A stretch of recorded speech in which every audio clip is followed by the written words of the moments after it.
Hello everybody and welcome back to my channel, and today I'm going to talk about Philadelphia Eagles football 2023 season. This is the week 6 matchup against the New York Jets, and the Eagles lost to the Jets 20-14. I will tell you the reasons why they lost to the Jets and what basically happened in this game. So the Eagles were dropped to 5-1. This is their first loss of the season. I'm going to go some factors that happened in this game that, well, let's just say I was, I didn't see it. I saw the highlights, and I asked myself, I've seen what happened. And I thought, I would check the stats, and I confirmed my thing. So let's talk about the key factors, what led to this loss. First key factor led to this loss is, I keep preaching it every week, you have to run the football. Your starting running back, DeAndre Swift, only had 10 carries for 18 yards. 10 carries for 18 yards. With the best offensive line in the NFL against a bad rushing defense. It is unacceptable, unexcusable. It was terrible.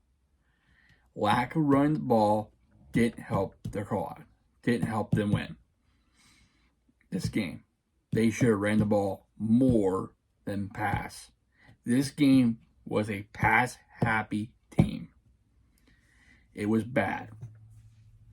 When you and your quarterback only carried 8 times for a touchdown and it was a quarterback draw, their Eagles offensive coordinator, Brian Johnson, should have changed his play calling. Period. It's that simple. Second thing, let's go right to it. Turnovers. Jalen Hurts with 3 turnovers. One was bounced off of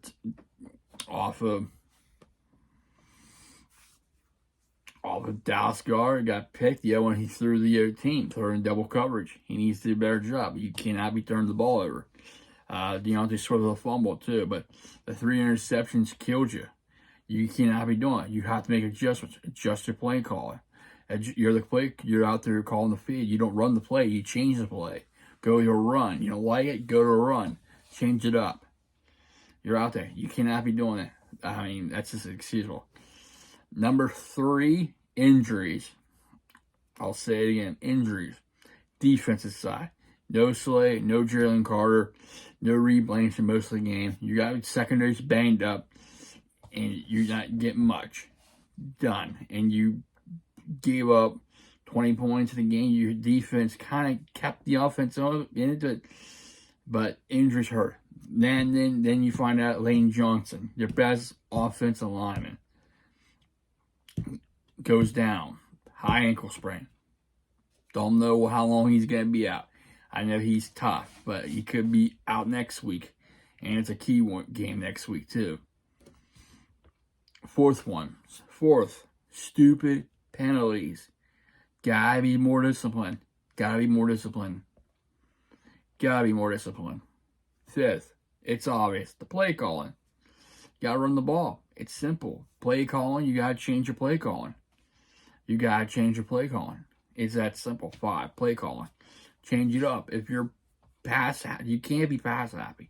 You gotta get away from the pass. You gotta get away from it. Minimum attempts should be at least 35. I can see 35. But 45 is ridiculous. You can't be winning with it. You just can't have Jalen Hurts pass the ball 45 times in a game. You have to have balance. So, all right. Let's get into the stats. My players, again, I'll just say right now, A.J. Brown, Hassan Reddick. That's it. I'm not a happy fan because there's only 2 players that stand out to me, but other than that, that's about it. Hassan Reddick got 2 sacks. He's at a total 2 or 3 sacks. He's at a total of 5 this year, so he's back. Then you have Josh Wade got a sack, and then A.J. Brown had another 100-yard game, which is impressive, but again, you got to have balance. You got that balance. All right, let's talk about the stats. Eagles 348 yards, Jets 244. Eagles with 5 penalties, stupid penalties. Jets with 9. 46-yard penalties, Jets 68. Eagles with the most time possession, 30 minutes and 44 seconds to the Jets, 29 minutes and 16 seconds. Passing, Jalen Hurts, 28 out of 45, 281 touchdown, 3 picks. Unacceptable. Passing attempts need to be lower down next week. Zach Wilson, 19 for 33, 186 yards. Jalen Hurts, 8 carries, 47 yards, touchdown off a quarterback sneak. DeAndre Swift, 10 carries, 18 yards. I blame the offensive coordinator for that one. Kenny Gable, 2 carries, 13 yards. Boston Scott, 2 carries, 2 yards. Hall, 12 carries, 39 yards, the touchdown that gave him the lead, and plus 2 points. Gibson, 1 carry, 18 yards. Wilson, 4 carries, 15 yards. Cook, 3 carries, 12 yards. Carr, 1 carry, 5. Receiving, A.J. Brown caught 7 for 31. Devontae Smith caught 5 for 44. Plus, he needs to catch the ball. He had drops. Dallas Goedert, 5 catches, 42 yards. Devontae Smith caught 8 for 40 for a touchdown. Boston caught 1 for 14. Zach Reese, 1 catch, 5. Kenneth Gainwell, 1 catch, 4. Gabriel Wilson, 8 catches, 90 yards. Hall, 5 catches, 54 yards. Conklin, 3 catches, 24 yards. Lazard, 1 catch, 8. Rucker, 1 catch, 8. And Cook with 1 catch for 2. Going to the scoring summary of this game. Once it loads up. Eagles got a 3-yard run, but Jalen Hurts made a 7-0 game with a quarterback sneak, but it was not that brotherly shove. Jets answered back with a field goal, 43-yard by Zuglin. I can't pronounce his name. Made it 14-3. Another thing I forgot to mention, a missed field goal too. The Eagles, Jake Allen missed a field goal, which should be an easy chip shot for him. What can go wrong will go wrong, basically what happened. Eagles answered back with a touchdown, 9-yard pass to DeAndre Swift from Hurts, made 14-3. 2 field goals later, Jets answered back with a 42-yard and a 35-yard, made it 14-9. And another field goal in the third quarter, made it 38-14, made it 14-12. Then the Jets answered back off the turnover with an 8-yard touchdown run, made it 20-14. Going to the other side of the stats, getting good to the defensive side, we're going to see how they do here. See, Eagles have more first downs, 24 out of 17, mostly pass. Eagles were 7 for 14, 50% on third down, and same thing on fourth down. Eagles did a good job of defense, holding 2 for 11 Jets, but end up being the same result as a loss. So, going to the defensive side of the stats, Morrow with 6 tackles combined, Hassan Reddick with 5 tackles, 2.5 sacks. Bradbury with 5 tackles, Blankenship with 5 tackles, Dean with 4 tackles, Edmonds with 4 tackles, Cunningham with 4 tackles, Williams with 4 tackles and a half sack, Joe with 3 tackles, Davis with 3 tackles and a half sack, Sweat with 1 sack with 2 tackles, Brandon Gregg got a half sack as well with 2 tackles, Fletcher Cox got 1 tackle, Robbie got 1 tackle, and Street got 1 tackle. Ricks and Burnett also got tackled. Going on to the Jets side, Williams with 12 tackles, 9 tackles for Mosley, 7 tackles. Plus a fumble, that Williams with a fumble recovery. Mosley with a fumble force, and Adams with 7 tackles. Carter with 5 tackles.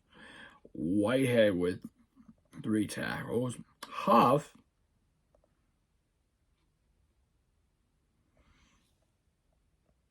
with 3 tackles and a half sack. And Adams did have 1 interception as well. Hall with 3 tackles and an interception.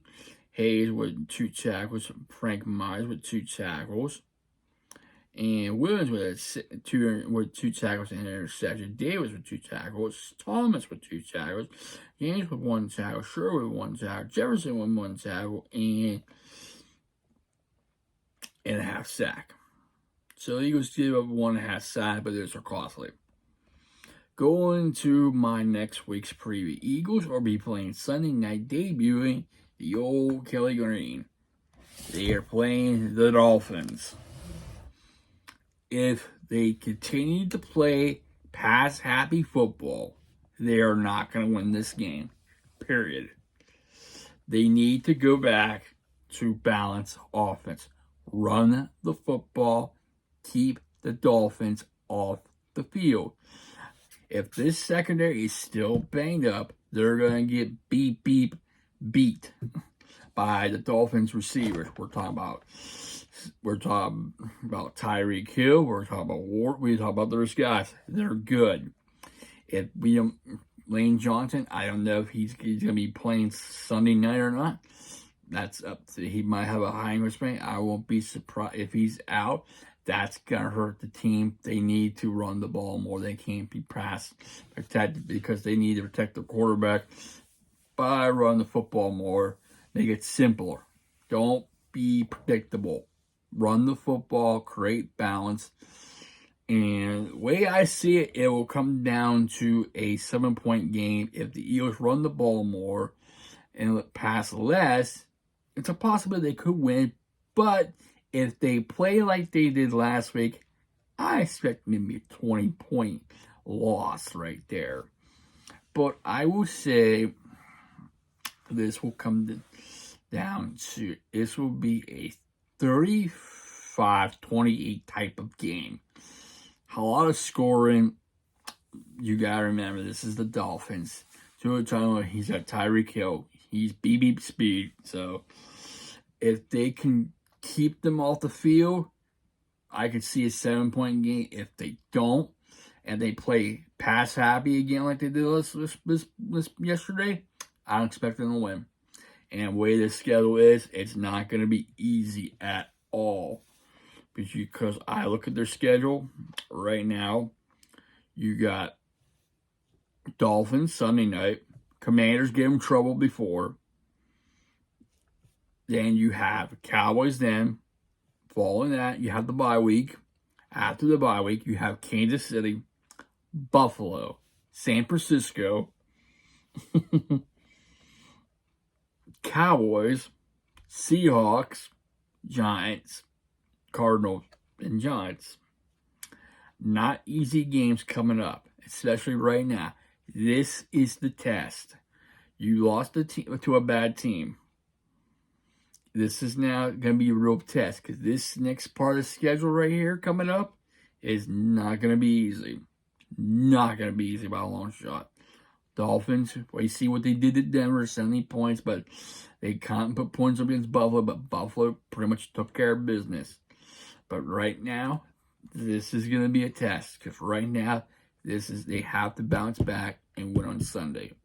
If they don't, it's going to be a long way because Washington gave them trouble.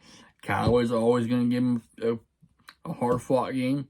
Kansas City's defending Super Bowl champs. You can't count them out. Buffalo's going to give them trouble. You don't know how Buffalo's going to play against them. San Francisco looking for revenge. Go back and play Dallas. Then the Seahawks. Then the Giants, Cardinals, Giants.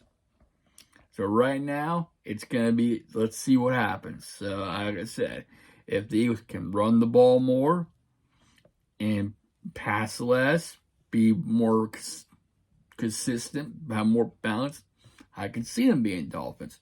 But if they stick to this pass-happy team, they're not going to win. Period. So that's all, folks. I hope you enjoyed this video. If you did, please like, please comment, and also please subscribe to my channel. I really appreciate it. I'd like to thank all my subscribers for subscribing, liking, commenting, sharing, and viewing. Without you, I won't be doing these. So thank you, everybody.